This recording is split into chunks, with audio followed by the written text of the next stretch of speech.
너희에게 평강이 있을지어다. 아멘. 2017년 한 해 동안 평안하고 행복하셨습니까? 하루하루를 힘들게 살던, 참 이 피냄새 맡고 살던 여호수아를 예수님이 왜 그렇게 좋아하셨을까? 예수님을 닮았기 때문이었다. 여호수아는 그와 함께 하던 예수님이 어떤 부분이 참 좋았을까? 그의 삶을 통해 그가 닮고 싶었던 예수님은 어떤 모습이었을까? 직업군은 분명히 달랐을 건 분명합니다. 물론 하늘의 대장 되시는 예수님의 어떤 모습을 여호수아가 봤다면 더 감동스러운 인생을 살았겠지만, 여하튼 그가 봤던 예수님의 모습과 그의 현실은 아마 조금은 달랐을지도 모르겠습니다. 우리는 어떤 예수님의 모습을 사모하고 살아가는 사람들입니까? 의로움, 사랑, 십자가, 참 많은 예수님의 모습을 저희는 보고 삽니다. 어느 날 말씀을 보다가 예수님은 행복한 분이셨다. 굉장히 감동적이었습니다. 버텨내고 이겨내고 견디고 십자가를 짊어지고, 이런 투쟁적이고, 그리고 어떤 면에서 보면 이렇게 견디는 것 같은 어금니 꽉 문 그런 삶의 모습으로 예수님이 자꾸 이렇게 인식이 되다가 어느 날 말씀해 보니까 예수님도 기뻐하시고 행복한 분이셨다. 나는 어떤 예수님의 모습이 좋을까? 삶의 현실은 하루 종일 피곤한, 예수님 스스로도 외롭고 상처받은 하루를 보내신 날이 있었습니다. 마태복음 17장에 예수님이 한 산을 오르실 때에 그 전 배경을 보면 피곤하고 지치고, 그래서 예수님이 뭔가 해결하기 위해서 산을 오르실 때에 그와 함께 종일을 살았던, 혹은 그를 사랑하고 좋아한다고 말했던 사람들이 하나씩 둘씩 떨어져 나가는 외로움을 버티면서 주님이 해지기까지 목마름을 안고 산을 오르셨다는 기록이 나옵니다. 한 해를 왜 이렇게 살아야 될까? 내 평생 70, 80을 왜 이렇게 살아야 될까? 이유가 뭘까요? 예수님도 그런 날이 있으셨다는 거예요. 실제로 예수님이 직면하셨던 문제를 저희도 직면하고 삽니다. 신앙의 삶을 사는 건 좋은데 문제는 피곤하다는 거예요. 안식일 지키는 것도 좋고, 뭘 먹고 안 먹고도 좋고, 새 천사의 기별도 좋고, 뭐 믿음으로 말면 의도 다 알겠는데 지친다. 이거 어떻게 하면 좋을까요? 예수님도 그런 날이 있었다. 그 마태복음 17장에 나오는 그 산을 오르기 직전은 하루 종일 선한 삶을 사셨습니다. 사람을 치료하고 말씀을 전하고 제자들과 협력하고 함께 먹고 마시고 이렇게 예배드리는 삶이었어요. 그런데 그의 현실은 피곤함이었습니다. 어떻게 하면 좋을까? 예수님은 이 문제를 어떻게 해결하셨는지를 보면서 이 마지막 시대에 여호수아 같은 선택을 받길 원하는, 예수님을 닮은 그리스도인의 삶을 저희도 닮을 지혜를 얻을 수 있지 않을까? 혹시 이 사진이 기억나십니까? 이 사진은 소록도라고 하는 섬의 광장, 숫한장이라는 광장입니다. 뭐 여의도 광장 하는 것처럼 조금 넓은 공간의 이름이 소록도에 가면 숫한장이라는 광장이 있습니다. 아시는 대로 소록도는 이 한센병, 문둥병 환자들 중에 진성 환자, 전염이 되는 환자들이 가는 곳입니다.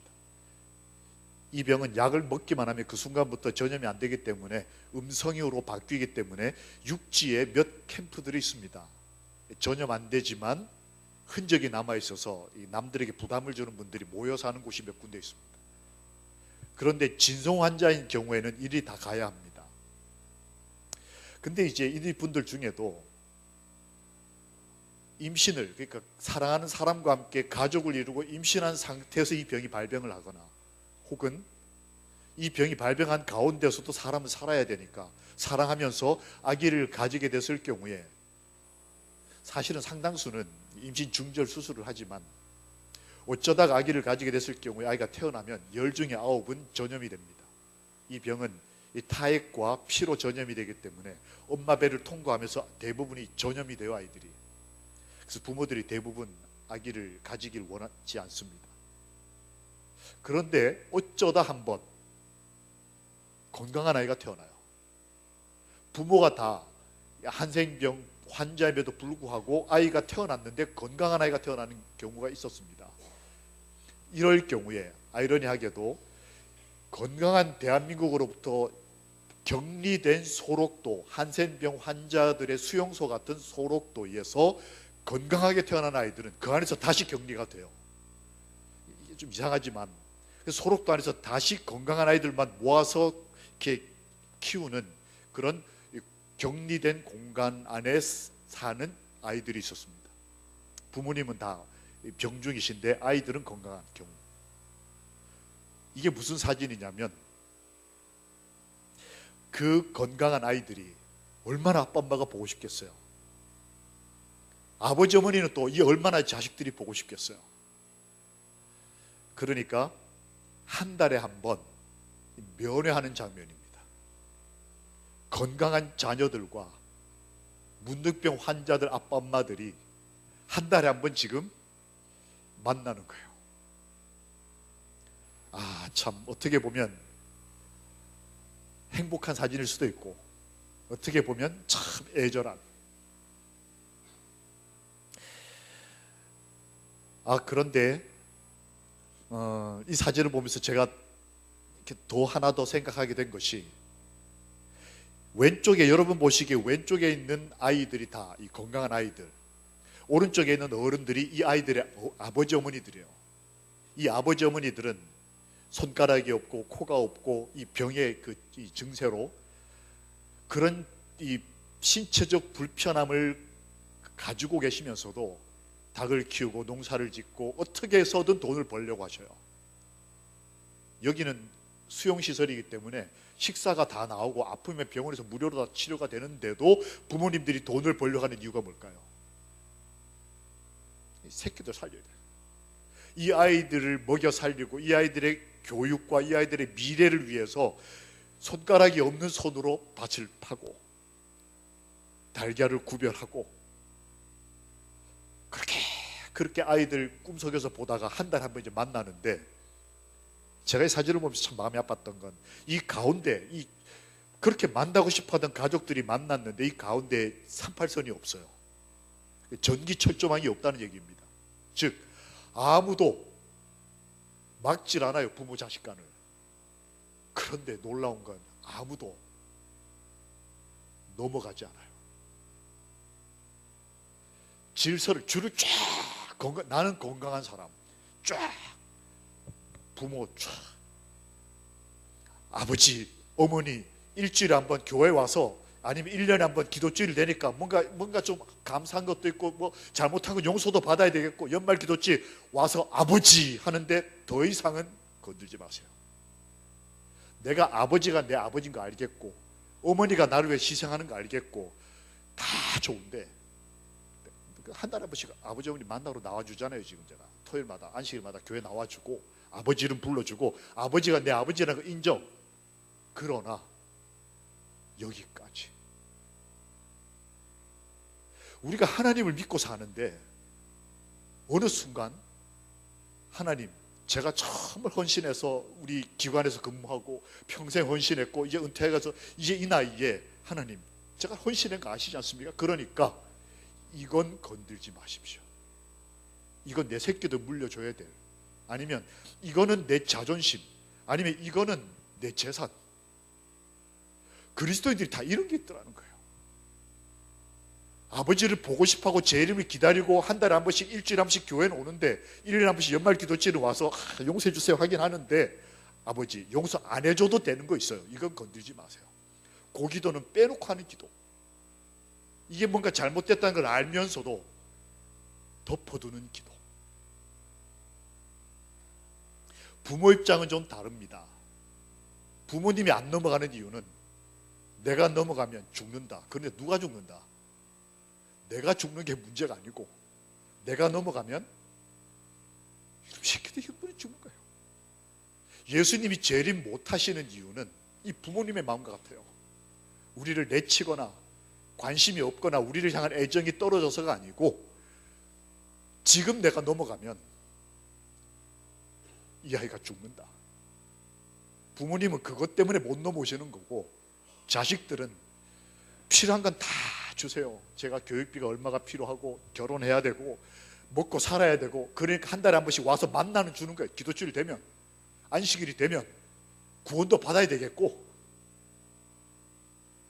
그런데 아버지 더 이상 오지 마십시오. 이건 내 겁니다. 이건 내가 회개 못합니다. 이 팽팽한 긴장감, 서로 사랑한다고 말하고 서로 보고 싶다고 말하고 서로 재림이라는 언약으로 맺어져서 한 달에 한 번씩 보지만 이 미묘한 이 긴장이 오늘날 우리와 하나님 사이에도 존재하는 것입니다. 이 피곤함을 어떻게 하면 좋을까? 예수님은 선택을 하셨습니다. 이 간극을 좁히기 위해서 우리가 어떻게 하지 못하니까 아버지 쪽에서 선택을 하셨어요. 그게 산이었습니다. 이 산과 예수님의 행복이 어떻게 연결이 될 것인가? 엿새 후에 예수께서 베드로와 야고보와 그 형제 요한을 데리시고 따로 높은 산에 올라가셨더니 저희 앞에서 변형되사 그 얼굴이 해같이 빛나며 옷이 빛과 같이 휘어졌더라. 제자들은 예수님과 함께 올라오다가 시대소망에 보면 속에 불평이 가득 차기 시작했다. 왜냐하면 하루 종일 예수님과 선한 삶을 살고 있었기 때문에 이제는 내 삶 좀 쉬었으면 좋겠는데 피곤해 죽겠는데 예수님이 계속 산에 올라가는 거예요. 그러니까 처음에는 좋아하는 분이 올라가니까 따라 올라가다가 하나씩 둘씩 이렇게 떨어지기 시작하더니 끝에 셋이 남았습니다. 근데 이 세 명도 이만큼 입이 나와서 중간에 그들은 포기하고 잠이 들었습니다. 즉 자기의 삶으로 익숙한 내일을 위해서 내일 또 하나님 일을 하고 살아야 되니까 그때 예수님은 더 높이 오르셨습니다. 똑같이 하루를 살고 피곤하셨던 주님은 더 높은 곳으로 홀로 올라가셨습니다. 이 연말에 내가 산을 올릴 필요가 있을까? 하나님이여, 사슴이 시냇물을 찾기에 갈급함같이 내 영혼이 주를 찾기에 갈급하나이다. 내 영혼이 하나님 곧 살아계시는 하나님을 뭐한다? 갈망한다. 예수님에게는 목마름이 있었습니다. 갈망이 있었어요. 의에 줄이고 목마른 것이 어떤 것인지를 그분은 알고 계셨습니다. 이 연말에 나는 살아계시는 하나님에 대한 갈망이 있는가? 큰 죄책감 느껴지지 않은 이런저런 이 자잘구레한 이런 죄를 가지고 무릎 꿇을 일이 아니라 하나님에 대한 갈망이 있는가? 이게 없다면 더 큰 죄인 거예요. 목마르지 않은, 행복하지 않은 삶.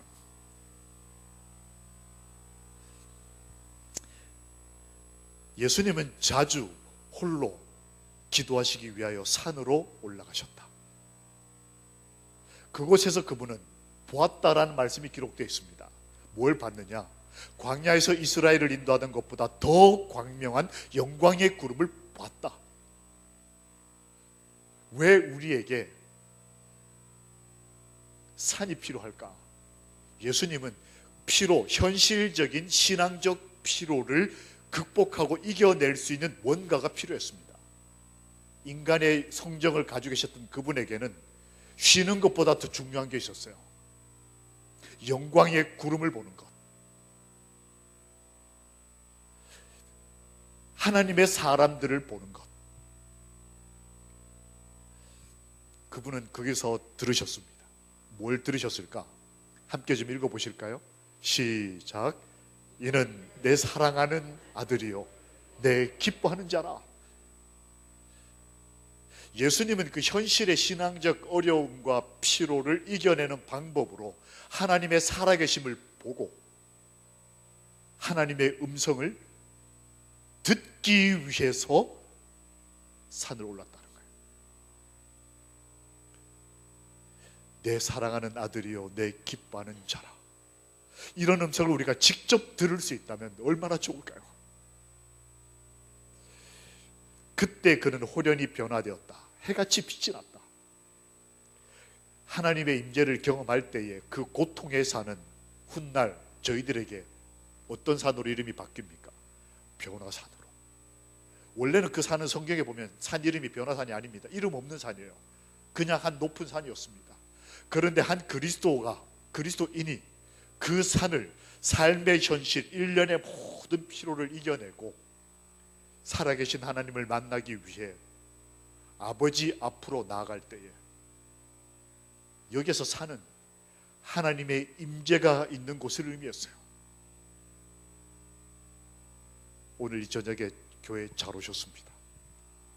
하나님의 임재 앞에 서는 것, 하나님을 보고 하나님의 음성을 듣는 것, 하나님의 말씀에서 여전히 살아계시는 아버지의 흔적을 발견하는 것은 일련의 피로와 오늘 하루의 삶의 무게를 내려놓고 하나님 앞에 누릴 수 있는 우리의 자유고 특권인 것입니다.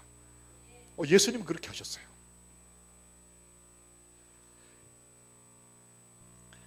하나님의 임재를 예수님은 보편적인 삶으로 증거해 내셨습니다.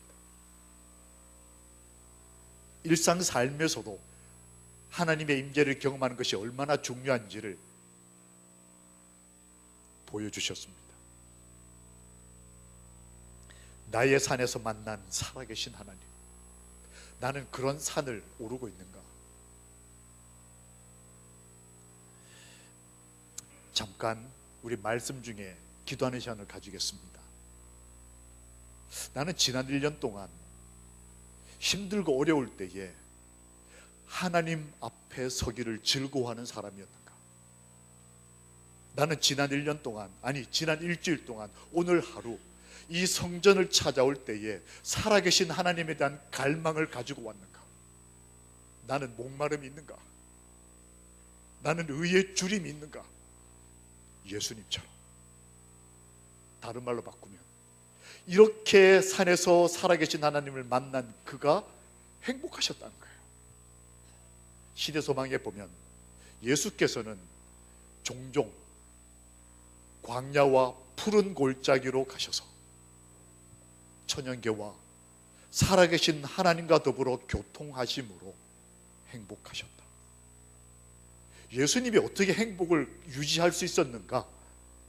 천연계에서, 산에서 살아계신 하나님을 개인적으로 보고 말씀을 듣고 그 가운데서 그 주림과 목마름이 해결될 때에 행복하셨다. 나는 지난 1년 동안 무엇으로 행복했는가?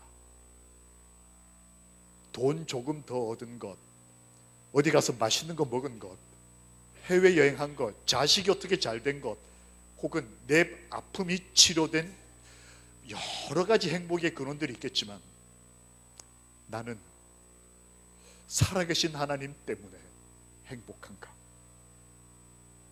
우리 잠시 개인적으로 기도하는 시간을 가지겠습니다. 나는 지난 1년 동안 의에 줄이고 목마른 삶을 살았는가? 예수님을 만나고 싶은가? 잠깐 개인 기도하시고 다시 말씀을 펴겠습니다.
기도가 마치신 분들은 함께 말씀을 보겠습니다.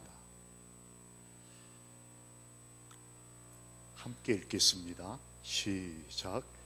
내가 산을 향하여 눈을 들리라. 나의 도움이 어디서 올까? 나의 도움은 천지를 지으신 여호와에게서로다.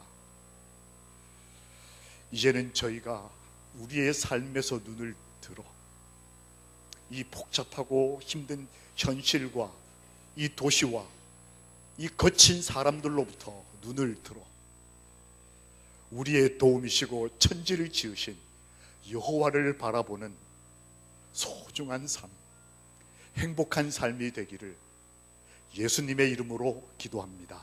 아멘. 예수님에게 있어서의 두 번째 선택, 성산이었습니다. 이 산을 오른다고 하는 것이 어떤 물리적인 어떤 그런 의미였다면 예수님에게 산을 오른다는 것은 또 다른 의미를 가지고 있었습니다. 예수께서 승천하실 기약이 차감해 예루살렘을 향하여 올라가기로 굳게 결심하시고 라는 표현이 나옵니다. 이 예루살렘을 향하여 가시고가 아니고 올라가시고, 이게 무슨 뜻일까? 성경에 보면 내가 그를 나의 성산으로 인도하여 기도하는 내 집에서 그들을 기쁘게 행복하게 해줄 것이다 라고 말씀이 기록되어 있습니다. 여기서 성산은 아시는 대로 시온산입니다. 예루살렘 성이 있는, 즉 이 시온산 위에 성전이 세워졌어요. 거기는 해발 약 760m입니다. 불암산이 500한 5, 6m 정도 되니까 북한산 높이 정도 될는지 모르겠습니다. 그래서 이스라엘 사람들에게는 내가 예루살렘으로 간다, 이 말은 크게 표가 날지 안 날지 모르겠지만 이렇게 걸어서 산을 올라가는 걸 의미했어요. 교회를 간다는 뜻은 시온산을 올라간다는 의미였습니다. 근데 그 산 위에 뭐가 있었느냐? 기도하는 집이 있었어요. 그 기도하는 집이 교회, 당시로 예루살렘 성전이었습니다. 그래서 성전을 올라간다, 이 말은 성산을 올라가는 것과 같은 의미를 가지고 있었어요. 내가 산을 오른다는 것은 이 교회를 오는 것이 같은 의미라는 겁니다. 연말기도주일을 맞아, 안식일을 맞아 내가 그 바쁘고 힘들었던 하루를 마감하고 1년을 마무리하면서 교회를 향하여 걸음을 옮기는 것은 성산을 향하는 것, 기도하는 내 집에 아버지 집을 향하여 나가는 것이었다는 거예요. 예수님이 그렇게 하셨다는 거예요. 그때에 기도하는 아버지의 집, 이 퇴계원 교회에서 기도하는 그 연말 기도주일에 하나님께서 언약하시기를 퇴계원 교회 성도들을 어떻게 하겠다? 기쁘게 해주겠다. 행복하게 해주겠다. 우리 스스로 자가 발전하는, 만들어내는 그런 행복이 아니고 하나님만이 주실 수 있는 평강과 행복 말입니다. 하나님 언약하셨습니다. 성산을 오르는 자에게, 나의 기도하는 집에 와서 기도하는 그들에게 내가 기쁨과 행복을 주겠다. 참 좋으신 아버지입니다. 어떻게? 성전 거하기, 요즘 말로 템플스테이 했다는 거예요. 이 월정사 같은 데 가면 이 사찰에서도 템플스테이를 합니다. 성전에 거하기를 기뻐하는 그리스도인은 그리스도를 닮은 사람인 것입니다. 기도주일 잘 오셨습니다. 피곤하고 추운 날 그래도 성전을 찾으신 것은 예수님이 그렇게 하셨다는 거예요. 누가복음 2장 49절에 보면 그렇게 성전을 찾고 난 다음에 돌아갈 때, 부모님은 다 돌아가고 난 다음에 예수님은 남으셨어요. 어제 기억나십니까? 모세가 하나님과 대화를 나누고 난 다음에 회막을 떠나니라. 그런데 누구는 남았더라? 여호수아는 남았더라. 예수님이 아버지 집에 남으셨어요. 부모님이 와서도 왜 이렇게 했냐 그랬더니 이 집이, 이 교회가 내 아버지 집입니다. 템플 스테이 하신 거예요. 내가 어디에 있어야 하는지를 아는 것이, 즉 교회가 내 아버지 집이라고 인정하는 그 순간에 예수님은 어른이 되셨습니다. 이게 바로 성년 예배를 드리고 난 다음에 예수님의 반응이었어요. 어른이 된다는 것은 나이가 많은 것이 어른이 아닙니다. 교회를 사랑하는 것, 하나님 앞을 좋아하는 것은 나이가 어려도 어른인 것이고, 아무리 백발이 성성해도 교회 오는 게 불편하고 힘들고 점점 시간이 갈수록 교회가 부담스러워진다면 아직 예수님은 어른이 되는 예배를 드리고 난 다음에 첫 선택이 성전에 거하는 거였어요. 그의 가장 행복한 시간은, 함께 읽어보실까요? 그의 가장 행복한 시간은 홀로 하나님과 함께 있을 때였다. 홀로 하나님과 함께 있을 수 있는 시간.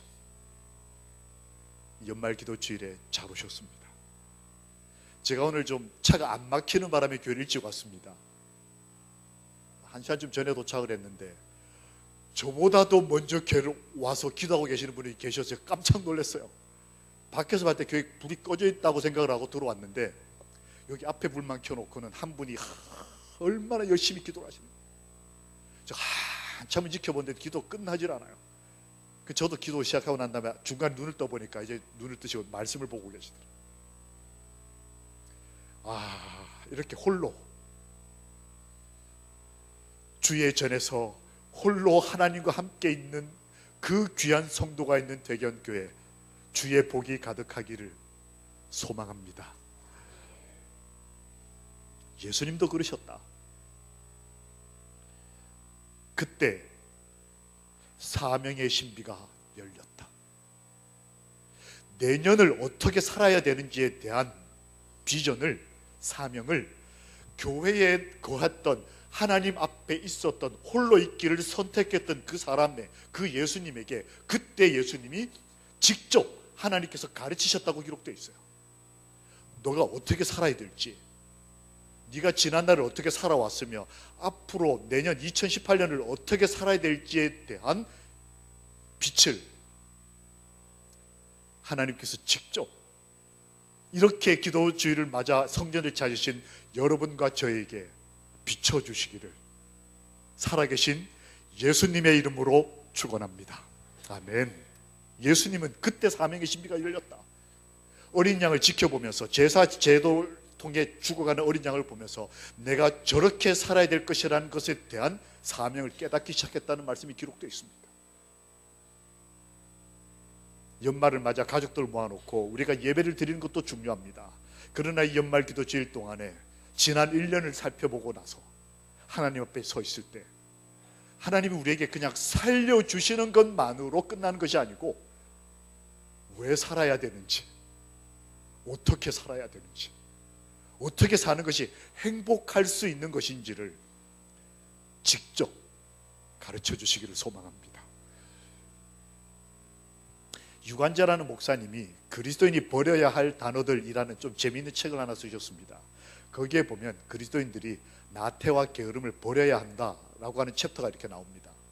그리스도인에게 나태와 게으름이 뭘까요? 전도 안 하는 것, 새벽기도 안 하는 것, 이런 게 나태와 게으름이겠죠? 그럼 저 같은 사람이 생각할 때 그렇게 금방 이해가 됩니다. 근데 이분은 좀 다르게 보셨더라고요. 그리스도인이 버려야 할 나태와 게으름의 첫째는, 물론 기도가, 새벽 기도가 잘 안 되고 뭐 이런 것도 들어가겠지만, 이분이 생각하는 첫째는 사명을 깨닫지 못하는 것이다.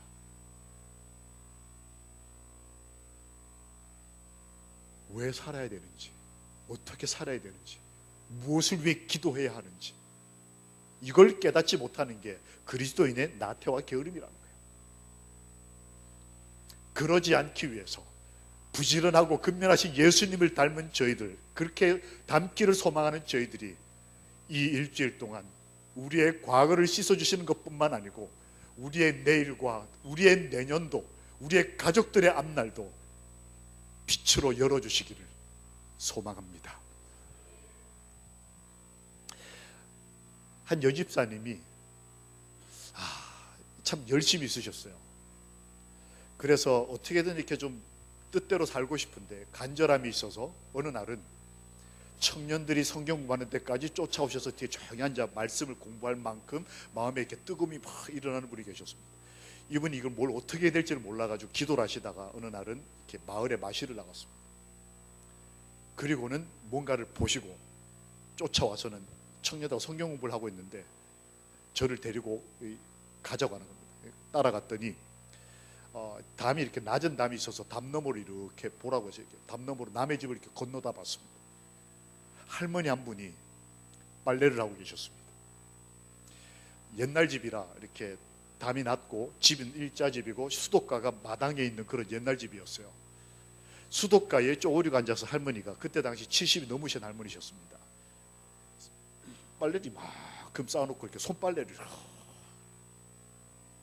목사님 저거 좀 보라고.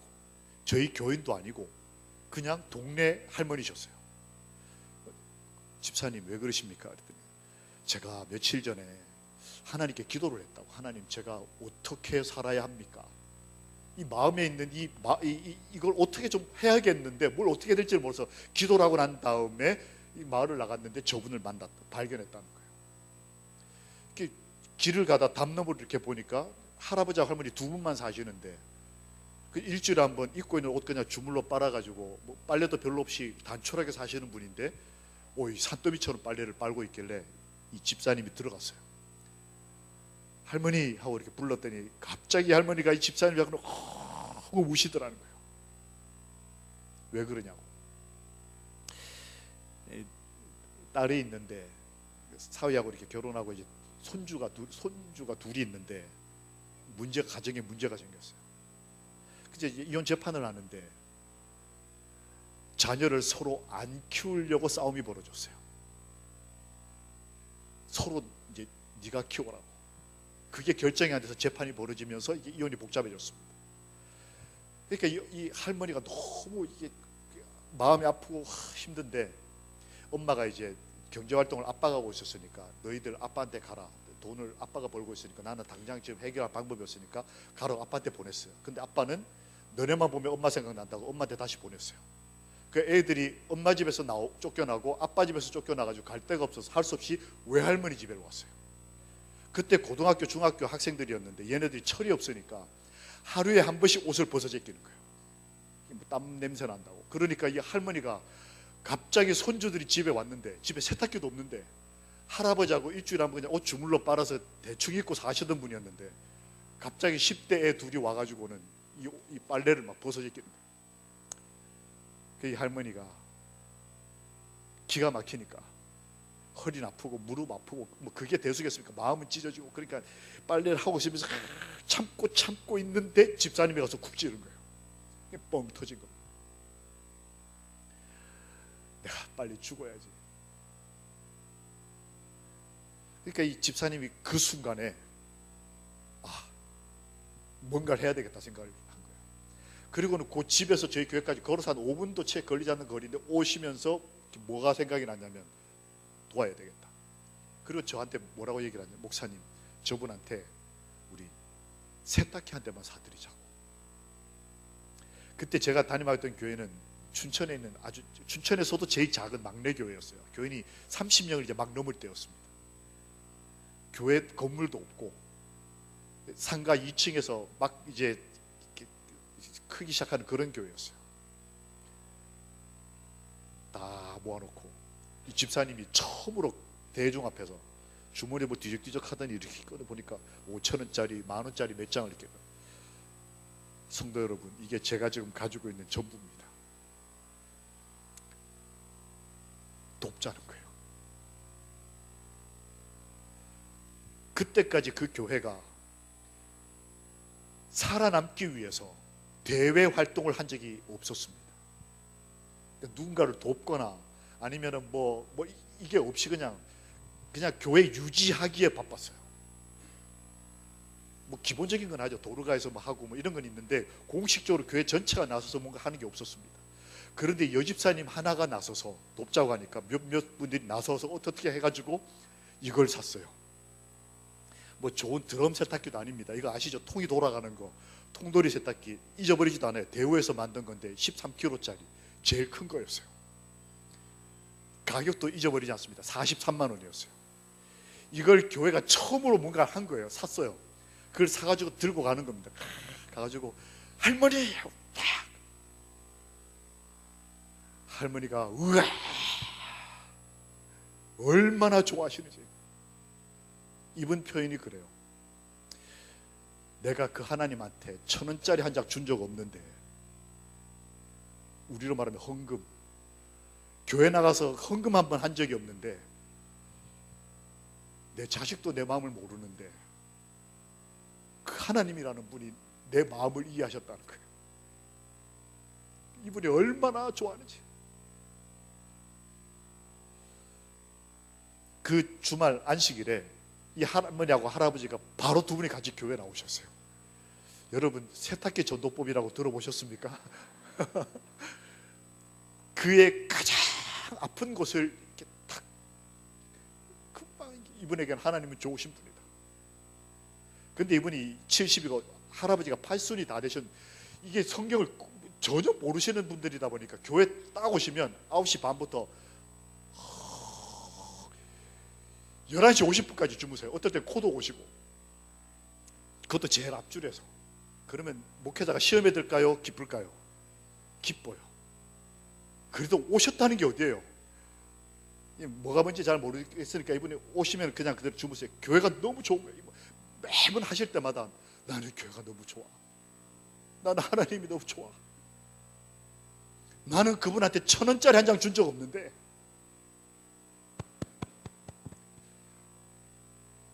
그 할머니를 지켜보는 여집사님은 그 할머니 볼 때마다 행복한 거예요. 그 이제 그렇게 졸고 주무시다가 이렇게 말씀 마치고 제가 나가서 이렇게 찬미 부르고 이제 이렇게 악수하고 인사하지 않습니까? 그러면 제일 먼저 나와가지고 목사님 오늘 말씀 정말 은혜로웠다고 인사는 제일 먼저 하시고, 그리고 저를 안아주시고, 목사님 안식교가 최고라고, 하나님 너무 고맙다고. 어느 날 여집사님이 목사님 다시 가자고 해서 갔더니 담너머로 또 보자고 해서 이렇게 담너머로 이렇게, 제가 세탁기를 사드렸는데 이걸 놓을 데가 없어가지고 그 화장실도 박혀있고 수도가도 박혀있으니까 어디다 놨냐면, 옛날 집 기억나십니까? 집 이렇게 있으면 방문 앞에 툇마루라고 요만큼 마루 이렇게 밖에 붙어있지 않습니까? 거기서 신발 벗고 이렇게 들어가는, 거기다 제가 세탁기를 놨어요. 그러니까 밖에서 보면 다 보여요, 세탁기가. 그리고 이 호스를 수도가로 이렇게 연결을 해가지고 밖에서 보면 이렇게 세탁기와 이렇게 수도가가 연결이 다 보입니다. 근데 세탁기를 사드렸는데 이 할머니가 수도가에서 손빨래하고 계시는 거예요. 빨래를 예전처럼 똑같이 쌓아놓고. 아이고, 저 세탁기가 너무 복잡한, 너무 최첨단 이게 세탁기였나 보다, 이 사용법을 모르시나 보다 싶어서 저 집사님하고 들어갔어요. 할머니, 저 세탁기 사드렸는데 왜 지금 손빨래하고 계시냐고 했더니, 김 목사님, 하나님이 주신 걸 내가 어떻게 함부로 쓰냐고. 알고 봤더니 아침에 일어나면 마른 수건 가져가지고 세탁기 싹 닦고 그 앞에서 기도하고 그리고 손빨래하고. 할머니, 저거 하나님이 주신 건 내가 못 쓴다고 나죠. 근데 이 할머니가 삶은 바뀌셨어요.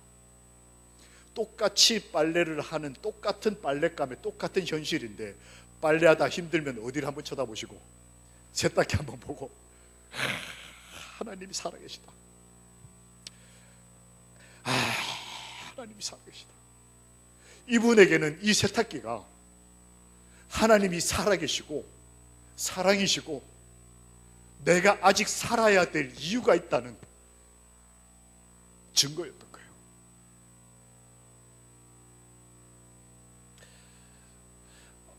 제가 인사이동을 하고 난 다음에 한참이 지나고 난 다음에 제가 이제 1월 1일이 됐는데 전화가 왔습니다.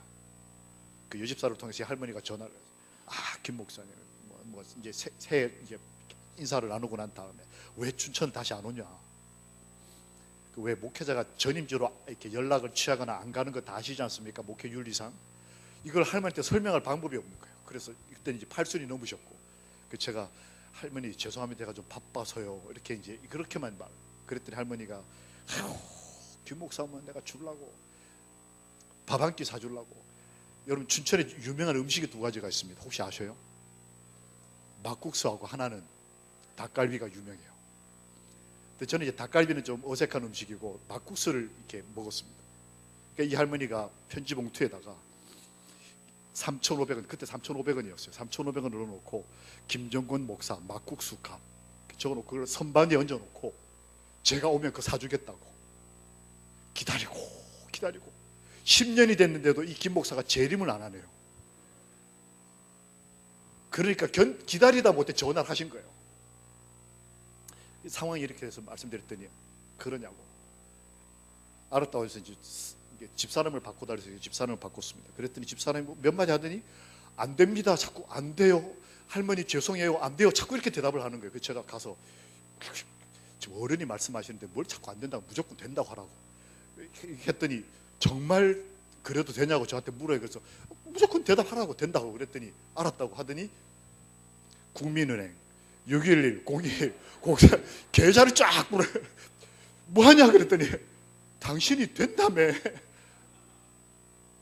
이 할머니가 저희 아이가 춘천에 있을 때 뭐 5살, 6살 뭐 이랬어요. 그거 생각하고는 내가 목사님 아이들 새해 인사절 받았다 생각하고 절값을 좀 보낼 테니까, 세뱃돈 보낼 테니까 사모님 계좌번호 좀 알려주세요. 그걸 집사람이 안 된다고 계속 대답을 하고 있었던 거예요. 그건 저를 모르고 무조건 된다고 해라.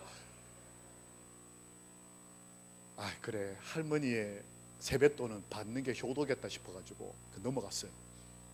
근데 다음날 집사람이 은행 갔다 오더니 저한테 큰일 났다는 거예요. 왜 그러냐 그랬더니 돈이 왔는데 50만 원이 온 거예요.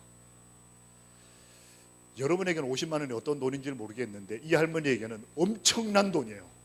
왜냐하면 홍천, 화천 같은 데 가서 산에 올라가서 곰치 따다가 시장에서 팔아서 10,000원, 20,000원 벌어먹고 사시는 분이에요.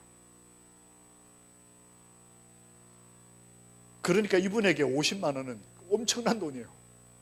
그래서 제가 너무 놀래가지고 전화를 했어요. 어르신, 이게 뭡니까?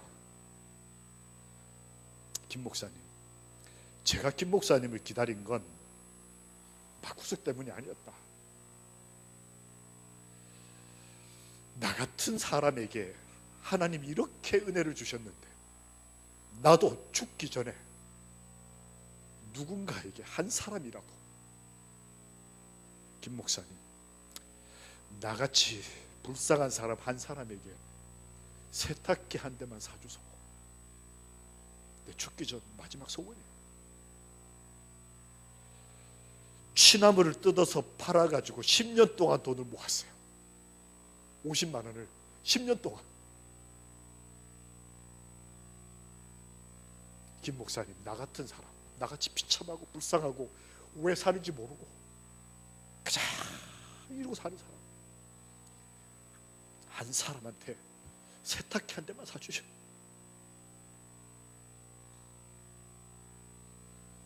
제가 할 말이 없어서 그렇게 은혜를 입고 사는데도 하나도 안 행복하고 그냥 이것도 불평, 저것도 불만, 교회도 나가주고 이러고 사는 저 같은 죄인에게는 이 할머니 마음이, 제가 아무 소리 안 하고 있다. 할머니, 세탁기 값 43만 원인데 7만 원은 뭡니까? 왜 50만 원 보내셨어요? 했더니 이 김 목사 정신없네. 그 7만 원은 이자야, 이자. 할머니의 그 순수한 마음, 이자까지 계산해서 이 할머니는 예수 그리스도의 은혜를 경험하고 난 다음에 그의 인생 매일매일 산을 오를 때마다 쉬를 뜯기 위해서는 깊은 산을 들어가야 돼요. 그 산을 뜯기 위해서 그 아픈 다리를 끌고 산을 오를 때마다 하나님, 저도 죽기 전에 한 사람에게 사랑을 전하게 해주십시오. 하나님, 저도 사는 것처럼 살게 해주십시오. 이분에게는 남은 인생에 사명이 생겨서 산을 오를 때마다 하나님께 기도하고 산을 오를 때마다 이 은혜를 나도 누군가에게 베풀며 살게 해주십시오.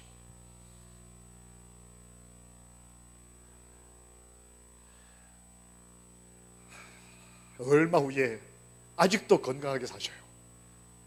백발이 살아서 얼마 전에 만났는데, 그때 그렇게 어렵게 키운 아이들이 막 연세대도 나오고 다 잘 됐어요.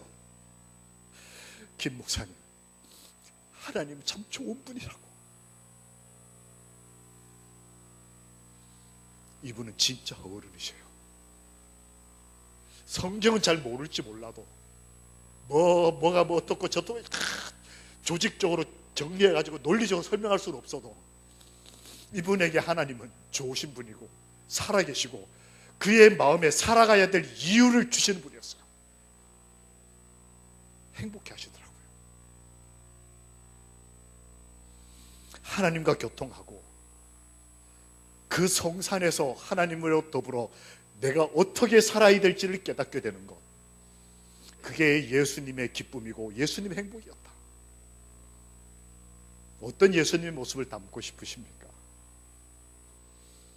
나의 죄를 생각하기 전에 우리 주 예수 그리스도를 바라보고, 울기 전에, 고통하기 전에, 십자가의 무게를 느끼기 전에 우리의 모든 행복을 위해서 다 해결해 주셨던 예수님 안에서 지난 1년의 삶을 내려놓고 평안과 기쁨을 누리게 되기를 우리 주님 예수님의 이름으로 기도합니다.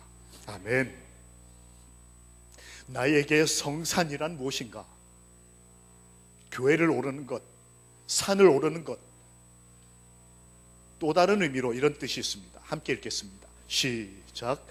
우리가 인류를 위한 그분의 영광스러운 이상을 명상해야 할 곳은 하나님과 함께 있는 산, 곧 은밀한 교통의 장소이다. 천연계로 나아가는 것이 1차적인 의미라면, 더 깊은 의미로는 교회, 성산으로 올라오는 것, 이게 영적인 더 깊은 의미였다면, 또 다른 개인적인 의미로는 우리가 집에서, 직장에서, 혹은 홀로 길을 걸을 때 하나님과 함께 있는 그곳이 바로 산이다. 하나님과 교통하는 그곳, 하나님과 은밀히 만날 수 있는 그곳을, 나의 산을 가진 그리스도인이 되기를 소망합니다. 예수님은 행복한 분이셨습니다. 그런 산을 가지고 계셨어요. 천연계, 불암산, 이런 산도 가지고 계셨고, 그분은 성산, 하나님의 교회, 이 소중한 기도의 장소도 그분은 가지고 계셨고, 그리고 그분은 사람 앞에 설 때마다, 가족들과 함께 있을 때, 밤의 잠자리에서 하나님과 함께 계심으로 행복한 분이셨습니다. 하나님의 신은 이런 예수님을 사랑하는 저희로 하여금 평강과 안식을 줄 수 있는 것들을 찾도록 인도하신다. 이거는 전문이 아닙니다. 여기에 제가 하나를 빼놓고 써놓은 글이에요. 평강과 안식을 줄 수 있는 것이 무엇일까? 우리가 말씀을 펼 때 평강이 너에게 있을지어다라는 주님의 축원을 우리가 아멘으로 받아들인 것처럼, 이 평강과 안식을 줄 수 있는 이 기쁨의 근원이 뭘까를 주의 선지자는 이렇게 써놨습니다. 그것은 그리스도의 은혜와 성결의 기쁨이다. 하나님과 접촉됐을 때 얻을 수 있는 그 거룩함, 그 성결의 기쁨과 1년 동안 우리를 살피시고 우리 가족을 지켜내신 그 아버지의 은혜가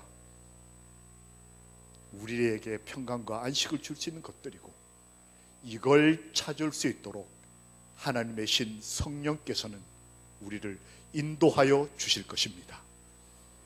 이 주의 말씀에 대한 언약을 믿고, 그러므로 너희는 행복한 사람이라는 말씀에 대해서 믿음으로 받아들이고 우리의 오늘을 기뻐하는 그리스도인들이 되시기를, 그래서 오는 삶을 하나님 안에서 즐겁고 행복하게 살 수 있는 기회를 얻으시기를 우리 주님 예수님의 이름으로 기도합니다.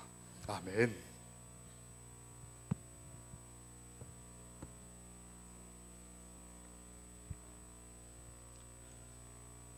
네, 이 시간은 우리 함께 기도하는 시간입니다. 두 분씩 짝을 지어서 기도해 주시기 바랍니다. 본 교회에 속한 모든 가정들이 행복한 재림 성도의 가정으로 세워질 수 있도록, 한 해를 마무리하며 모든 성도들이 영적 성숙을 이룰 수 있도록 함께 두 분씩 짝을 지어서 음악이 흐르는 동안 기도해 주시면 되겠습니다.